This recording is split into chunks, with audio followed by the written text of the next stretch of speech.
Dear Kuya Bono, ano kayang mararamdaman mo kung ipapaasawa ka ng magulang mo sa katulong nyo? May mahal kang iba. May babae sa pangarap mo na gusto mong makasama habang buhay pero uobligahin ka ng magulang mo na pakasalan ang inyong muchacha. Anong gagawin mo kung ikaw ang nasa ganitong sitwasyon? Magandang oras sa lahat. Ako si Dairon at buong puso kong binabahagi ang kwentong ito ng buhay at pag-ibig ko.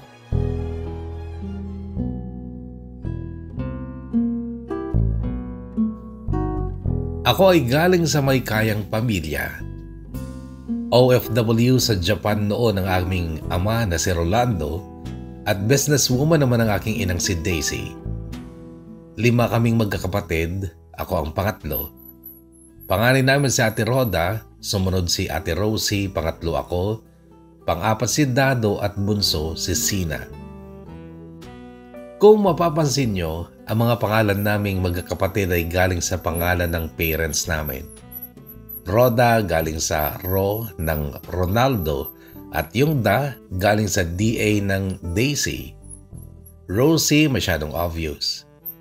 Pangalan ko naman yung Dai galing sa Daisy at yung Ron galing sa Ron ng Ronaldo. Yung Dado mula sa first 2 letters ng Daisy at yung Do sa last 2 letters ng Ronaldo. Kay bunso namang pangalan ni Sina, SYNA, galing sa last 2 letters ng Daisy at yung NA ay galing sa 3rd and 4th letters ng Ronaldo. Si Daddy ang napagtanungan ni Ate Roda noon kung sino ang nagbigay ng mga pangalan namin. Si Mami daw, kasi graduate ng AB English si Mami at mahusay daw siya sa letters or word games. Tanong naman ni Ate Rosie noon, ba't ikaw Daddy? Hindi ka nagbigay ng pangalan para sa amin? Ang sagot ni Daddy, ako naman nagbigay ng apelido sa inyo eh.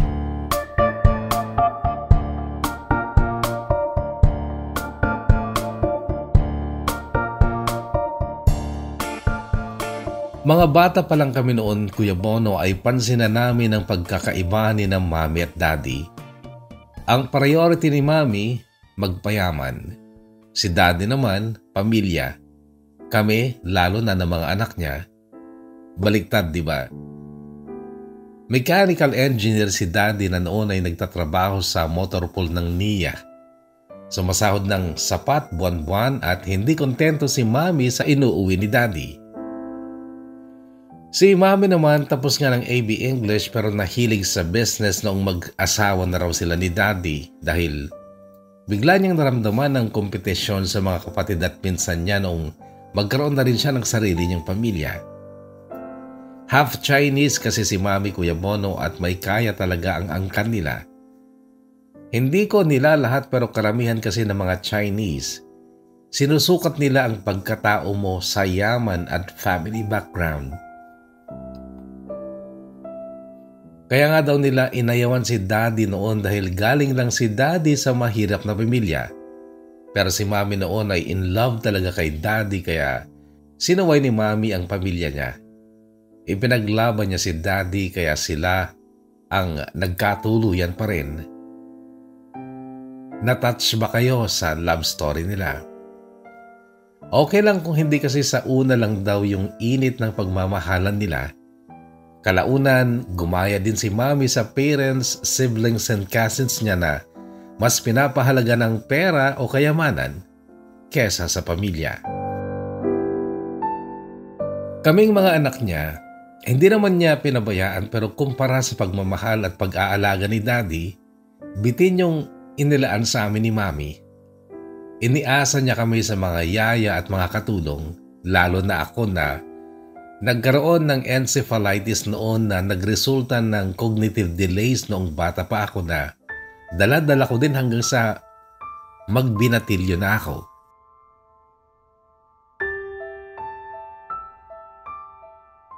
Ang cognitive delay ay mabagal na pagkatuto sa mga bagay-bagay lalo na sa academics.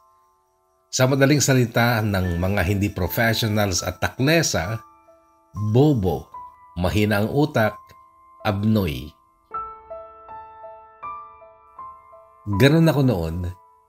At dahil doon ay dumanas din ako ng pambubuli, dahilan para lalo pa akong tamaring pumasok sa eskwela. Napakahina ko sa academics noon, pagbabasa, pagsusulat, pagmememorya. Pero magaling akong magbutingting at mag-repair ng mga sirang gamit. Sabi nga ni Lola Ilyang ko noon, lola ko sa father side, para daw akong male version ni Tinkerbell. Pero ang tawag sa akin ng iba, lalo na ng mga bata at mas matanda ng konti sa akin ay Abnoy. Minsan naman Mongo na shortcut ng Mongoloid. Hindi naman daw severe ang encephalitis ko noon kaya't gumaling din ako. Kaso nga lang, delayed na yung academic level ko. Nagtapos lang daw ako ng elementary at the age of 15 dahil nagbayad si mami sa school para lang makaalis na ako sa elementarya. Then high school na dapat 4 na taon lang, naging 6 years. 21 years old ako nag-graduate ng high school. Mabuti nga't wala pang K-12 noon kundi 23 na sana ako nakaalis ng senior high. After high school, Kuya Bono, ay nag-asawa na ako. Pero isiningit-singit ko rin ang pagkuha ng 2-year automotive course pero hindi ko pa natapos kaagad. Tuloy yung dapat 2 years lang ay naging 3 years din. Pero hindi yun dahil sa may diferensya pa rin sa mentalidad ko kundi dahil nasa ibang bagay na may kinalaman sa pag-ibig at pamilya.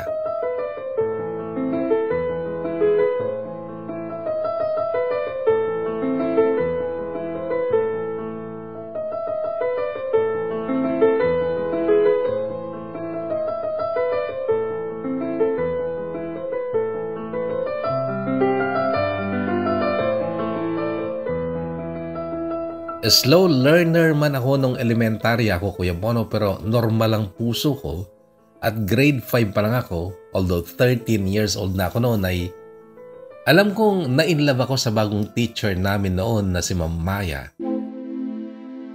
Siya ay naging substitute teacher lang ng teacher naming nanganak na naman. Yon si Ma'am Silveria na taon-taon nanganganak. Bukod kasi sa maganda si Ma'am Maya ay napakatyaga pa niya magturo. Napakahaba ng kanyang pasensya. Bilib na bilib ako noon sa mga taong matsatsaga at mahaba ang pasensya dahil sa bahay namin ay walang taong ganon noong elementarya ko. Mami ko ang number 1 na pinakamaiksi ang pasensya lalo na pagdating sa akin. Lagi siyang galit at naiinis. Si Daddy naman alam kong matyaga sa akin pero nasa Japan na siya noon. Nagtatrabaho sa Mazda Motor Corporation.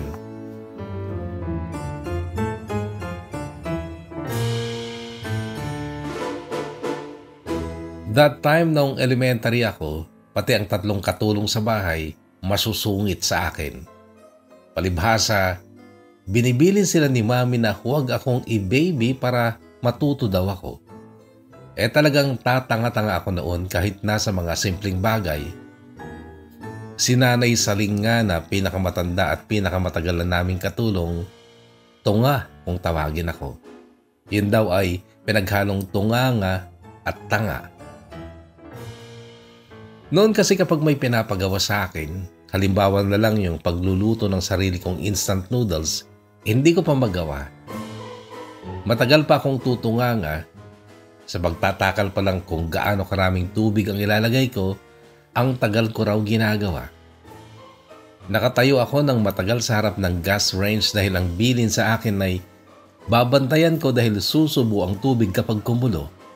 Paglalagay din ng seasoning, inaabot pa ako ng ilang minuto.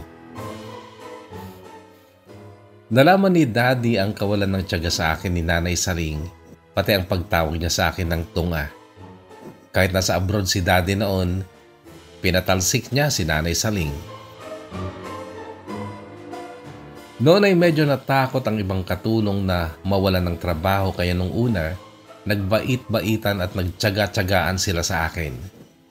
Hanggang sa may bagong katulong na may edad na rin ang ipinasok ni Mami sa bahay. Siya si Nanay Winnie. At tunay siyang naging winner sa akin dahil matyaga siya, mabait at masipag. Kahit nagagalit sa kanya si Mami kapag ini-spoil niya ako, ginagawa pa rin niya simula nung malaman niyang may diferensya ako. Kalaunan, yung isang katulong pa na may asawa na, si Ate Margie ay nakipagrelasyon kay Tatay Mael na driver namin. Nabuntis siya at nung malaman ni Mami na kay Tatay Mael ang pinagbubuntis niya, tinanggal silang dalawa. Malas daw ang ganong relasyon, sabi ni Mami noon. Tandaan nyo ito, malas daw yun kasi nga pareho silang may asawa pero nagkarelasyon pa. Sabi yun ni Mami.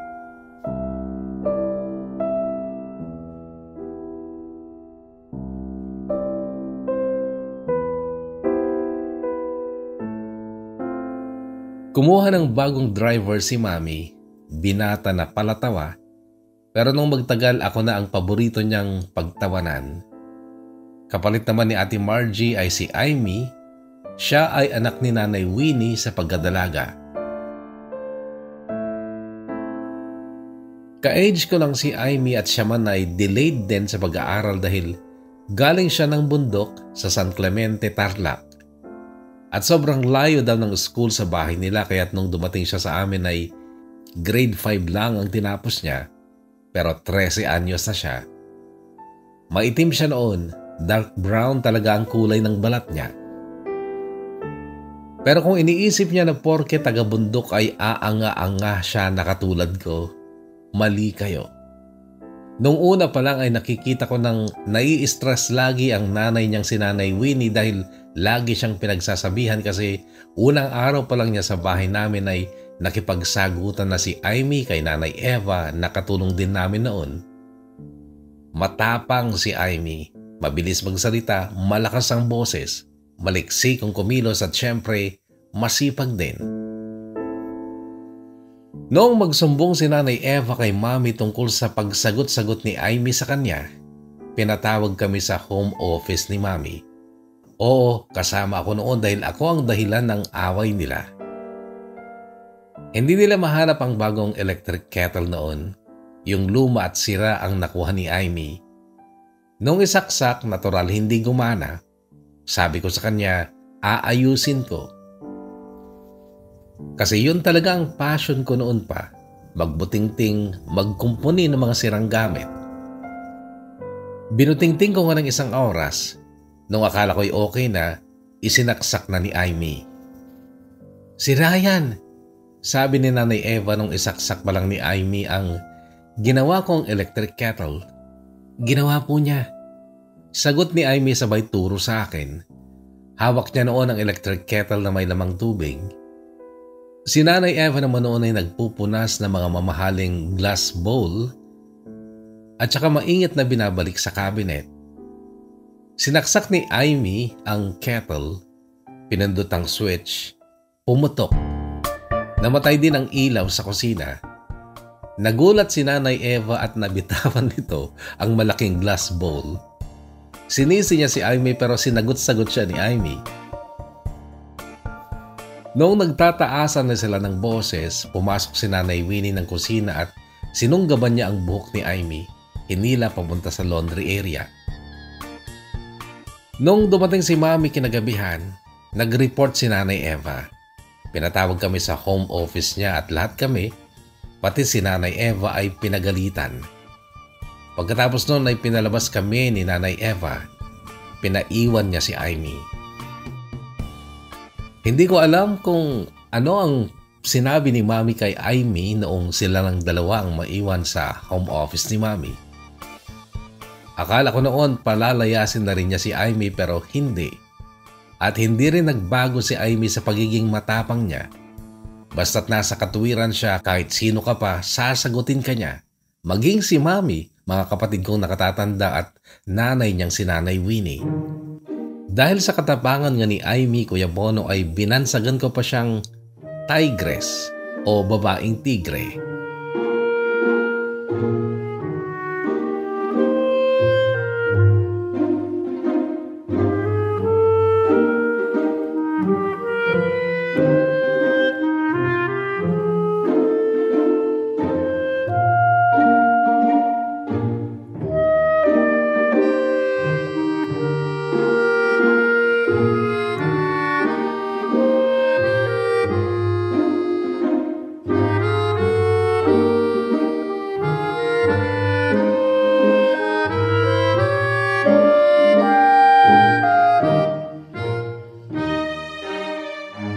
Makaraan ng ilang buwan, sumuko na rin si Nanay Eva at nag-resign na may sama ng loob kay Mami at sa mag-inang sina Nanay Winnie at Amy. Kaagad namang may pumalit kay Nanay Eva. At siya si Richelle. Ang kauna-unahang babaeng nagmarka sa puso at isipan ko. Nung una kong makita si Richelle, akala ko'y empleyado siya ni Mami. Yun pala, siya ang papalit kay Nanay Eva. 19 years old lang noon si Richelle, ako naman ay 14 na, grade 6 kami noon ni Amy. Yes, Kuya Bono, pinag-aral din ni Mami si Amy sa public elementary school kung saan ako pinag-aral. I know, matatawa kayo sa akin kasi yung mga kapatid ko, sa private school lahat nag-aral. Sayang lang daw kasi ang pera kung gagastos pa ng tuition fee para sa akin wala nga akong natututunan. Inaabot pa ako ng siyam-siyam bago makagraduate. Balik tayo kay Richelle. Kaagad ko siyang nagustuhan hindi lang dahil sa may itsura siya, maputi, magandang katawan, kundi masipag at sobrang mabait sa akin. Nung una, parang malayo ang loob niya sa akin. Pero nung malaman niyang may diferensya ako, naging malambing na siya sa akin. Para akong bata kung ituring niya. Masyado siyang close sa akin, bagay na nagdudulot naman sa akin ng discomfort noon. Natatandaan ko, Kuya Bono, si Richelle ang unang babaeng nagpatayo kay Junjun. Brown out noon at walang gasolina ang generator kaya mainit sa bahay. Pawis na pawis ako. Nung makita niya ako, kumuha siya ng face towel tsaka pinunasan ng mukha ko. Nakaupo ako, nakatayo siya sa harap ko at yung dibdib niyang malusog ay nakadikit sa mukha ko. Biglang tumayo si Junjun, bagay na ipinagtaka ko. 14 na ako noon, Kuya Bono, pero alam ko na tumatayo lang ito dati kapag naiihi ako sa umaga. At mula noon tuwing lumalapit sa akin si Richelle, nakakadama ko ng init sa katawan ko. May isang araw pa noon, linggo yun, nag-day off si Nanay Winnie at Amy. Si Richelle lang ang naiwang kasambahay kasi Sabado ang day off niya. That day, naglalaro kami ng sungka sa kusina. Tapos nagpaalam siyang maliligo muna. Paglabas niya ng banyo, nakatapis lang siya ng tuwalya. Sinundan ko siya sa kwarto nila. Hindi naman siya nagalit at baliwala lang sa kanya na pinapanood ko siya habang nagbibihis siya. Pero bigla siyang napalingon sa akin. Hala, Dairon, tumigas yung ano mo Turo niya sa Junjun ko. Agad ko namang tinakpan ng laylayan ng t-shirt ko kasi mahaba ang t-shirt ko noon pero bumakat pa rin.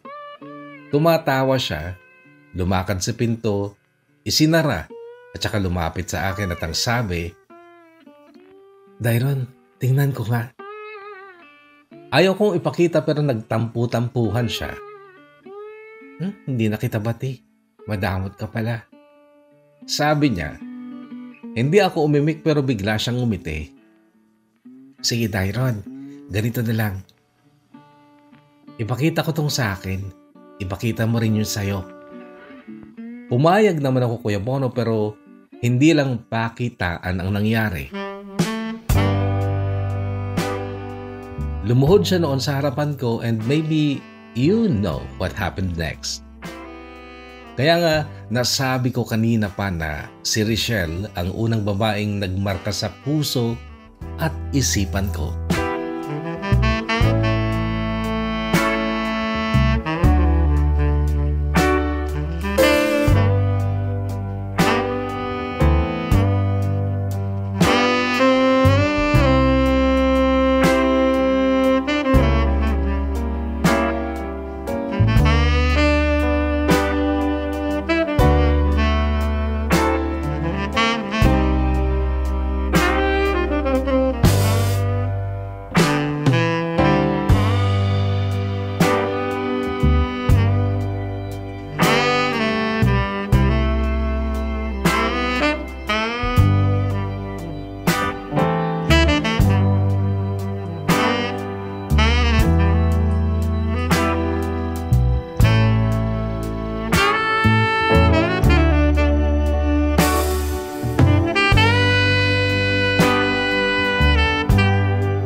Si Richelle din, Kuya Bono, ang unang tao na nagturo sa akin na maglihim at magsinungaling.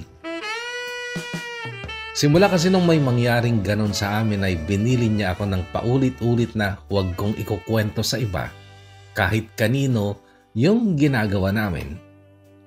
Naulit-ulit pa yon sa tuwing may pagkakataon at aminado ako na nakahiligan ko yon. Noong mga panahong iyon, si Aimee ay dalaga na rin. Sa tagal na rin niya sa amin ay pumuti na rin siya, gumanda na ang balat at sa edad niyang 14 na rin noon ay nagkakahubog na rin ang katawan niya. Noong bigla ang magbakasyon si Richelle sa kanilang probinsya, nag-try naman ako kay Aimee. Nung makita kong galing siya sa banyo pagkatapos maligo ay sinundan ko siya sa kanilang kwarto pero parang aso ako na inutusan niyang lumabas. Out! Out! Sigaw niya. Dito lang ako.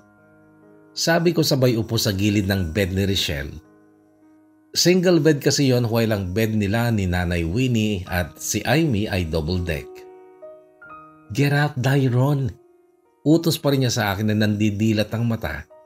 Pero nginitaan ko lang siya. Nainis na siya pero wala siyang nagawa kundi kunin ang mga damit niya at ang plano niya noon ay sa banyo na lang siya magbibihis. Nung lumakad na siya papuntang pinto ay hinablot ko ang tuwalyang nakabalot sa katawan niya pero halos sabay lang ang paghablot ko sa pagdapo ng sampal niya sa mukha ko. Pak! Bad ka ha? Don't do that again. That's bad. Sigaw niya sa mukha ko tsaka dumiretso na ng labas. Ako'y naiwang hinihimas-himas ang mahapding mukha ko.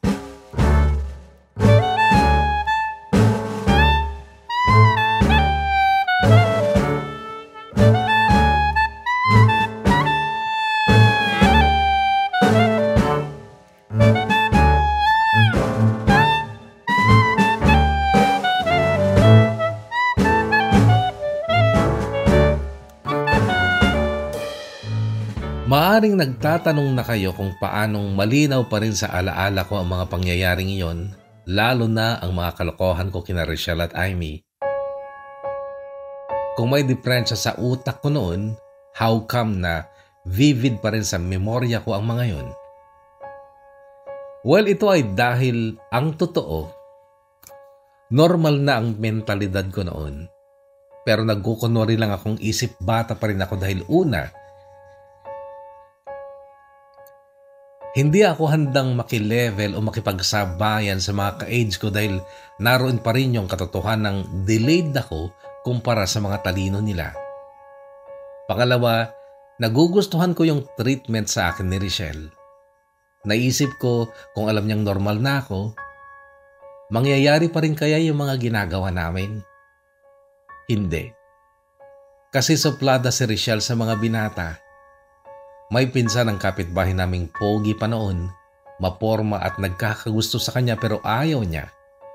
May kaya pa yon samantalang si Richelle ay katulong lang namin. Noong biglang magbakasyon si Richelle, kapag nakakadama ako ng pag-iinit sa katawan ko, which is normal sa isang teenager, makatatlong beses kong pinagtangkaan si Aimee pero hindi ako lumusot ni minsan. Nagagalit pa siya sa akin pero hindi naman niya ako sinusumbong kay Mami. Nainip ako noon sa pagbabalik ni Richelle pero nung tanungin ko si Nanay Winnie kung kailan babalik si Richelle, ang sagot niya sa akin ay, hindi na siya babalik, Ron. Bakit po? Malungkot kong tanong. Parang nagdalawang isip si Nanay Winnie sa sagot niyang, hindi ko alam eh.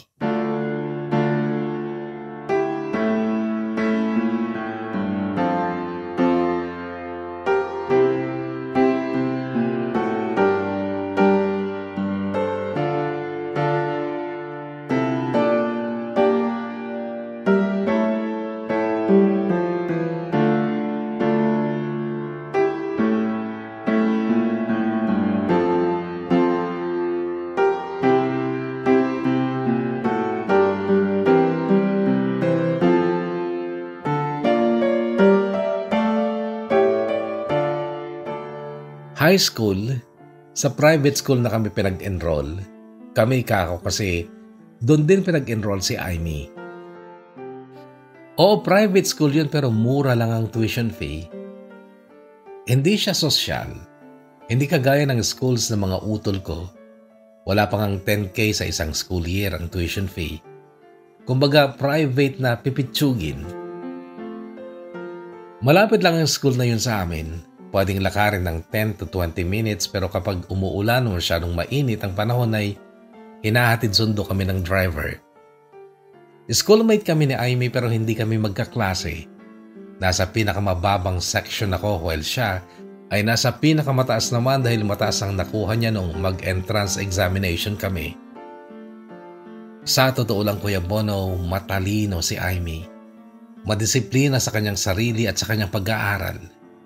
Habang naglalabayan, nakadikit sa dingding ng laundry area ang mga lessons niyang minememorize niya. 16 na kami pareho ni Amy noon. Siya ang pinakamatanda sa klase nila pero hindi ako ang panganay sa klase namin. May dalawa pang mas matanda sa akin. Sila sina Ate Gracia na single mom sa edad na 18 at si Kuya Fredmar na 18 na rin noon pero gusto lang talagang makatapos ng high school para daw makapasok ng training sa pagsusundalo. Magandang lalaki si Kuya Fredmar. Siya nga ang binutong escort noon eh. Matangkad siya, magandang pangangatawan, moreno, matikas. Mahirap lang daw talaga sila kaya hindi siya nakapag-aral ng regular. Sa kabuuan ay 6 na taon daw siyang pahinto-hinto.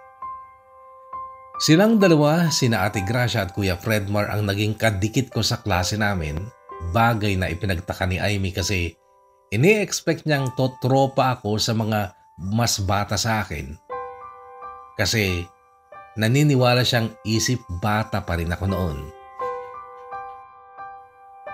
Alam kong halos araw-araw binibili ni Mami si Amy noon na lagi akong i-check at siguraduhin okay ako sa school at ginagawa naman ni Amy ang tungkulin niya.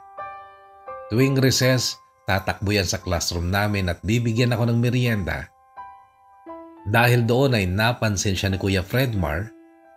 Pero nung una, inakala ni Kuya Fredmar na syota ko si Amy. Ang bait naman ng nobya mo, Dairon. Inaabutan ka palagi ng merienda. Sabi niya tsaka pa ako inakbayan. Hindi ko nobya si Amy, Kuya Fred. Anak siya ng katulong namin. Totoo ba? Mayaman pala kayo. Swerte mo ah. Sabi niya. Pero yung salitang swerte mo ay hindi pala tungkol sa pagiging may kaya ng pamilya ko kundi dahil alagang-alaga ako ni Amy na kalaunan kasi ay kinainlaban ni Kuya Fredmar. Halos araw-araw na may pasok, inaabangan ni Kuya Fredmar ang reseso pang makita na naman niya si Amy. Hindi siya nagre-recess pero ayaw din niyang makikain sa meriendang binibigay sa akin ni Amy. Ako naman, ayaw talaga ni Mami na kumain ako ng pagkaing luto sa kantin. Gusto niyang yung baon namin ni Amy na inihanda ni Nanay Winnie ang kakainin ko.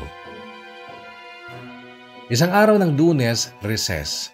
2 pirasong chicken sandwich at 2 mango juice ang inabot ni Amy sa akin.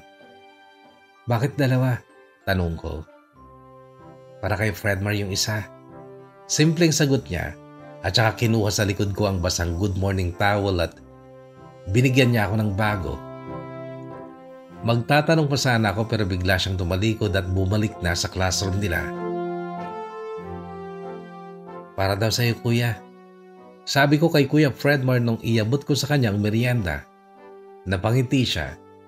Iba ang ngiting yon that time. Matulis talaga ang dulo ng mga labi niya. Halatang kinilig. Alam naman niya ang pangalan mo, Kuya Fredmar. Magkakilala na ba kayo? Tanong ko pa noon kay Kuya Fredmar. Oo, nagkasabay kami sa simbahan kahapon eh. Sagot niya. Wala kasing pinapalampas na linggo sina Nanay Winnie at Amy para magsimba. Sila yung perpektong halimbawa ng mabuting anak ng Diyos. Relisyosa at tunay na mabuti. Hindi kagaya ng iba na simba ng simba pero kung tawagin naman ay banal na aso, santong kabayo.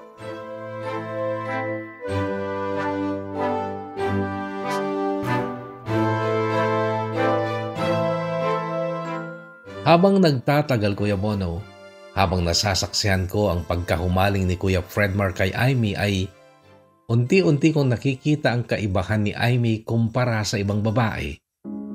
At dahil siguro doon kaya ako nakaramdam na rin ng pag-ibig para kay Aimee.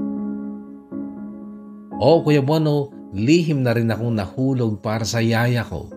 At nagsiselos na ako sa simpleng tinginan lang nila ni Kuya Fredmar tuwing recess na susulpot si Aimee sa pinto ng classroom namin upang ibigay ang merienda ko.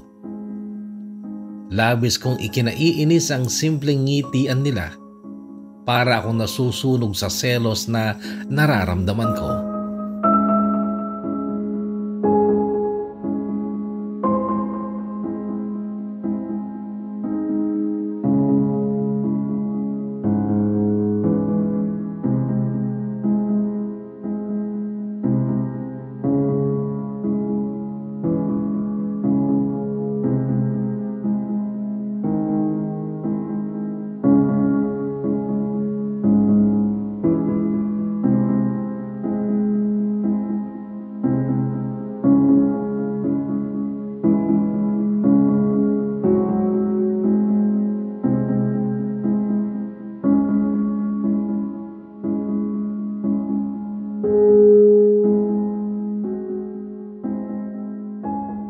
Sa desperasyon kong makuha ang atensyon ni Aimee, nagawa kong umakting na parang childish pa rin ako.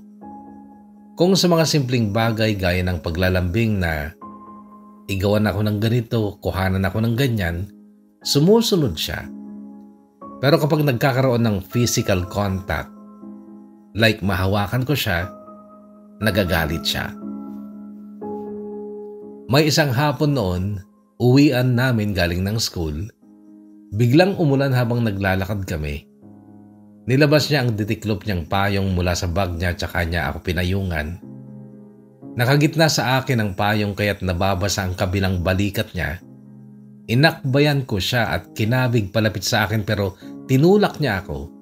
Pero nakasunod sa akin ang payong na hawak niya.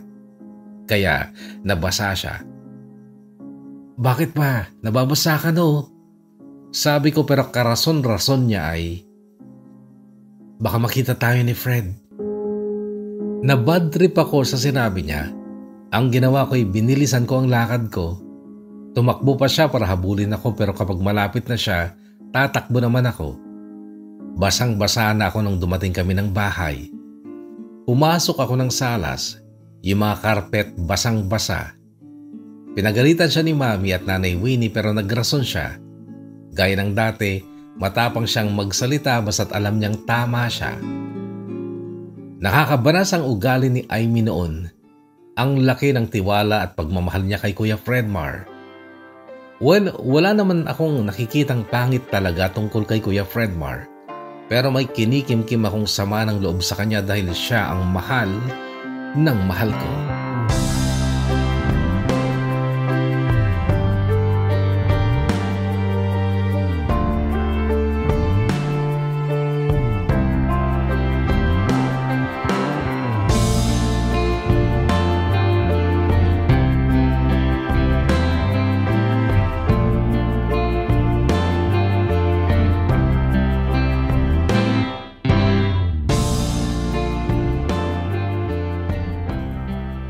Kahit masasabi kong matino na ako noon ay naging desperadong hakbang ang ginawa kong pagpatol sa iba't ibang babae para lang mapagtakpan ang desperasyon ko kay Aimee. Nanligaw ako hindi lang sa isa kundi sa marami. Noon na naniwala mga tao sa bahay na matino na ako. Dahil yung mga nagiging girlfriends ko, maging yung mga nililigawan ko pa lang ay isinasama ko sa bahay. Kapag nakita na nila ang bahay namin at yung uri ng pamumuhay namin, hindi sila makapaniwala. Mayaman daw pala kami, bakit daw hindi ako sa exclusive school nag-aaral? Nagbilang ako ng mga babae nung high school ako. Wala akong naging girlfriends nung first year ako sa edad na 16 kasi yun yung panahong nagdudusa ako sa lihim kong pag-ibig para kay Aimee na kay Kuya Fredmar naman nahuhumaling. Nung maging sila, halos hindi ko kinaya. naisipan kong maghanap na lang ng iba't iba. At nagsimula akong maging playboy noong second year na ako sa edad na 17. Mga 4th year ang target ko noon kasi most of them ay 16 or 17 years old na. Una kong naging jowa si Erica, sumunod si Paula, then si Denise, pang-4 si Rosan, at pang-5 si Angela. Sa 5 yun ay 2 lang ang pumayag na may mangyari sa amin. Yun lang pang-4 at pang-5. Kusang nakipaghiwalay sa akin yung pang-4 nung malaman niyang nililigawan ko yung pang-5, si Angela. Si Angela naman ay virgin nung makuha ko nung 3rd year kami at nagbanta siyang pagsisisihan ko kapag niloko ko siya. Kaya nagtagal kami hanggang 4th year kami.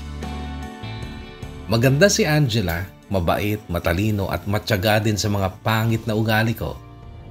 Kahit anong immature act ang magawa ko, napapalagpas niya. Madalas kaming mag-away pero hindi siya pumapayag na mag-break kami.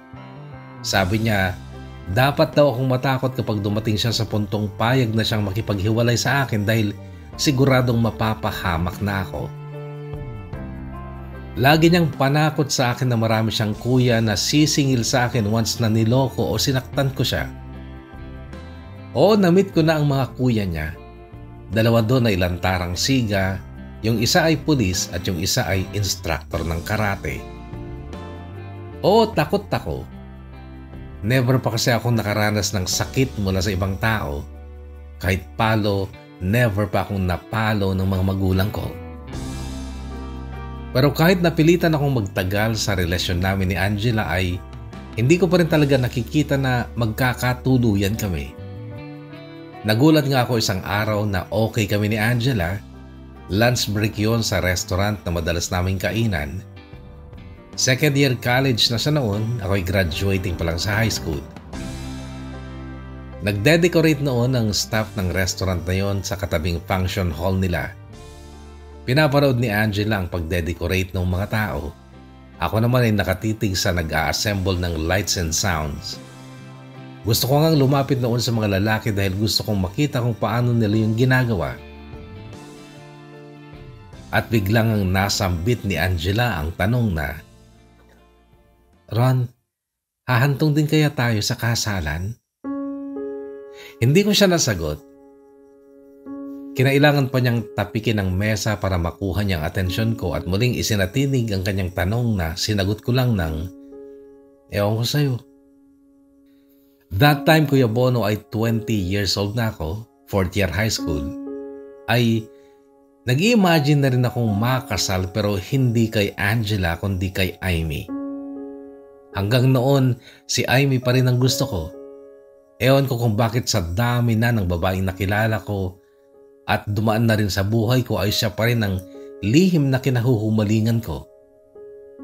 Hindi ko alam kung ba't hindi ako magsawa-sawa sa kanya kahit nakasama ko siya sa isang bahay. Kaya nga nung bigla akong tanungin ni Angela kung hahantong din daw ba kami sa kasal, ewan ko ang sagot ko.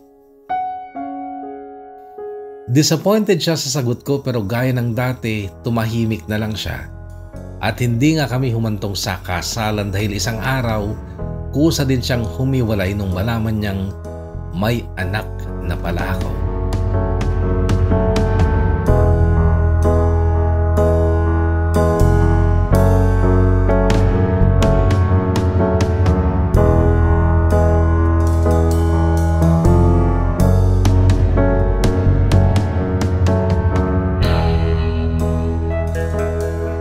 Sa bahay, bigla na lang sumulpot si Richelle.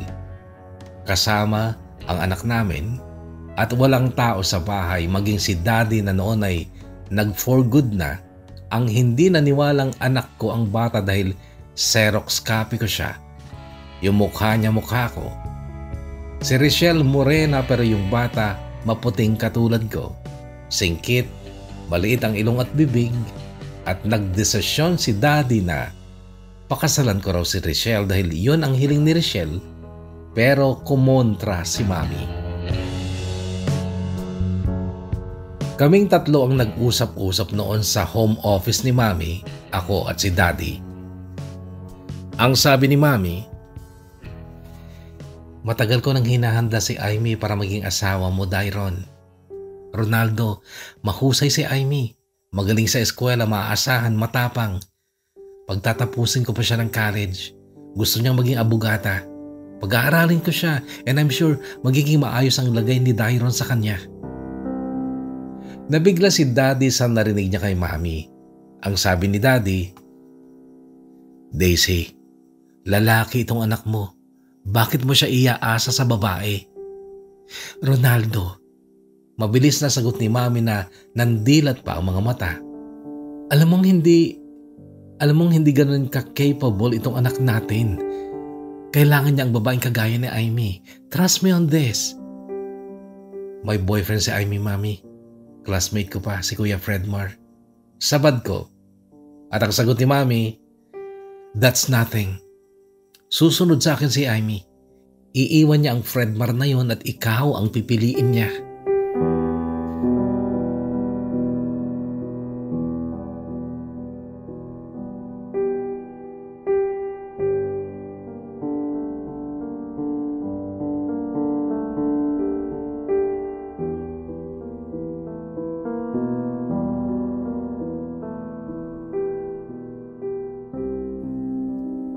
Kinausap ko din kaagad si Amy noon. Malungkot siya. Nakita ko yun sa mga mata niya pero talagang matapang siya at determinado. Ang sabi niya, over 5 years ago, bumaba ako ng bundok. Ipinangako ko noon sa sarili ko. Isinigaw ko sa kabundukan, nagliparan pa nga mga ibon nung sumigaw ako nang hindi ako babalik ng bundok na mahirap pa rin ako. Hindi ka naman mahirap mahalin, Dairon. Sa totoo lang, crush nga din kita noon eh. Nilihim ko lang dahil hindi ka nga normal dati. Nanatili akong tahimik, Kuya Bono. Naghintay sa susunod niyang sasabihin. Kailan daw ba tayo ikakasal? Paano si Richelle at yung anak niyo? Siguro, babayaran na lang siya ng mami mo, no? Tsaka, susustentuhan na lang niya yung bata. Hindi ka naman mahal ni Richelle, Dairon eh. Alam ko yan. Kaya nga siya umalis dito noon dahil sumama siya sa boyfriend niya. Kaso nung mga anak siya, nakita ng boyfriend niya na hindi sa kanya yung bata kaya iniwanan siya. Pero ikaw, Dairon, alam kong minahal mo si Richelle, di ba? Hindi ko sinagot si Amy. Tumayo ako at umalis akong walang imik. Nagpunta ako sa repair shop ni Daddy kahit na gabi na dahil may mamahaling TV doon na kailangan kong tapusing ayusin dahil kukunin na kinabukasan. Sa tabi ng electronic shop ni Daddy ay talyer naman para sa mga sasakyan. Yon ang magiging buhay ko, ang magkumpuni ng mga sirang gamit at sasakyan. Doon lang ako magaling. Tama si Mami. Hindi ako capable sa ibang bagay, pero tama din si Daddy. Lalaki ako at hindi ako aasa sa babae.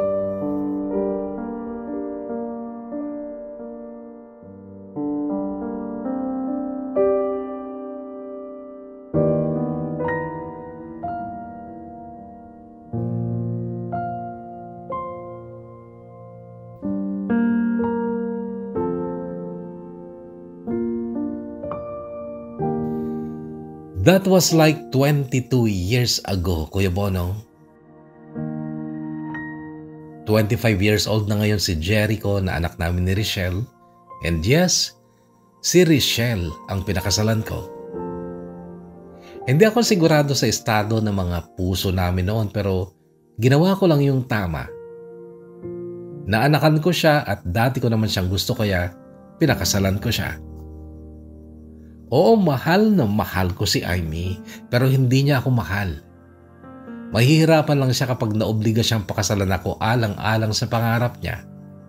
Alam mo yun, masyado siyang espesyal para sa akin kaya hindi ko gustong magdusa siya emotionally. Kinausap ko rin muna noon si Angela. Humingi ako ng patawad sa kanya. Muntikan akong binugbog ng 3 kuya niya pero pinigilan sila ng kapatid nilang pulis kasi sure naman ako na makukulong sila kapag ginawa nila sa akin yon. First 3 years namin ni Richelle bilang mag-asawa, malamig siya. Mahal pa rin niya yung ex niya at balitadong nagkikita pa rin sila. Nag-aaway kami pero hindi ako pumapayag sa hamon niyang lagi na maghiwalay kami. Nung masunda ng panganay namin si Jericho, unti-unti siyang nagbago at ngayon wala na akong duda at pagsisisi na siya ang pinakasalan ko. Siya ay isa ng mabuting asawa at ina ng aming mga anak. Si Amy hindi man naging abogada pero isa siyang successful na CPA ngayon sa Maynila. Hindi rin sila nagkatuluyan ni Kuya Fred Mar na isa namang pulis ngayon, matinong pulis ng Tarlac. Madalas kaming mag-chat ni Kuya Fred Mar. Siya actually ang una kong nakachat noong unang salta ko pa lang dito sa Japan noong maging uso na rin ng Facebook Messenger. Vocational course lang ang tinapos ko. 2 years lang sana pero naging 3 taon pa.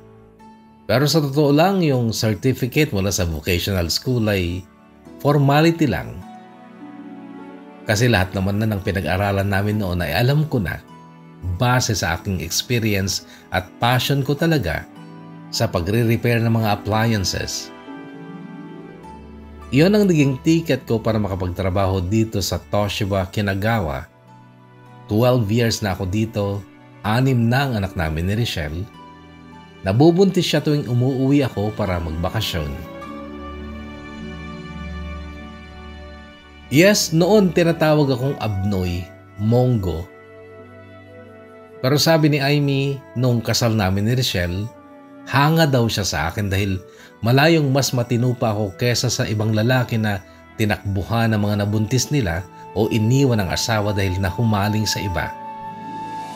Proud ako, Kuya Bono, na yung babaeng hinahangaan ko ay hinangaan din ako. Pero ngayon ay nasasabi ko na swerte lang din talaga ako sa asawa ko kasi nagawa niyang magbago. Naturuan niya ang kanyang sarili na mahalin at pahalagahan ako dahil mahalaga din sa kanyang pamilyang kinabibilangan ng mga anak namin. Kung iniwan ko siya noong nagloko siya, hiwalay sana kami ngayon at yung mga anak sana namin ay produkto ng broken family. Nag-adjust at nagtiis lang din ako nang unawa na ang tao ay nagkakamali pero natututo. Alam ko siyempre ito dahil dati maraming tao ang nag-adjust para sa akin nung hindi ako matino pero tumino. Hindi lang talaga dapat magpadalos-dalos sa desisyon kasi kung gagawin mo ito, lalo lang gugulo at lalabo ang sitwasyon. Hanggang dito na lang at sana'y pala rin ding mabasa mo itong kwento ng buhay at pag-ibig ko. Gumagalang at nagpapasalamat, Dairon.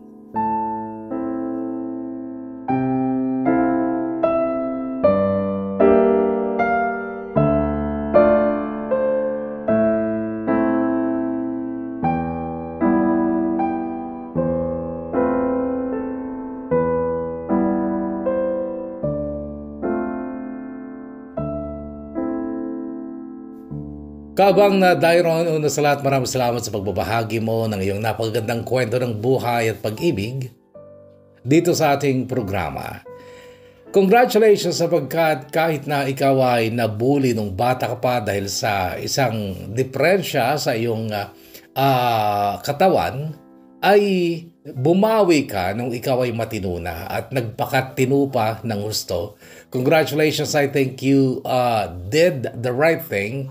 You made the right choice. And congratulations at tama rin na kailangang i-delay kung ikaw ay nasa puntong manganganib ang relasyon mo sa iyong asawa. Marami na naghiwalay sapagkat nagpadalos-dalos sila. So congratulations ulit sa iyo sapagkat hanggang ngayon ay buo ang iyong pamilya. Again, maraming salamat for sharing a beautiful story. At ngayon sa ating mga shoutout mula sa Facebook, shoutout kay Kai. Pa-shoutout po yung family ko sa Igig, Cagayan. I was listening in the Kaabang from KSA, Ana Marie.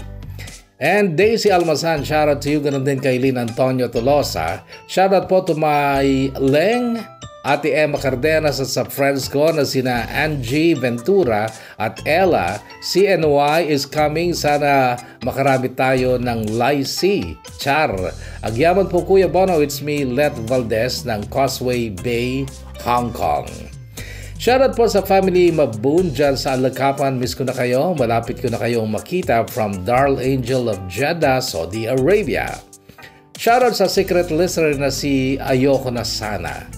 And May Kinom nga Pinartok, shoutout to you. Ganun din kay Jeric Obinario Batista of Mountain Province. Shoutout din kay Clarence Kumaid Ngateb, Jari Ge from Zoyong, Angela Pahila Ligayo of Al-Hasa, Saudi Arabia, April Jean Jimenez, shoutout to you.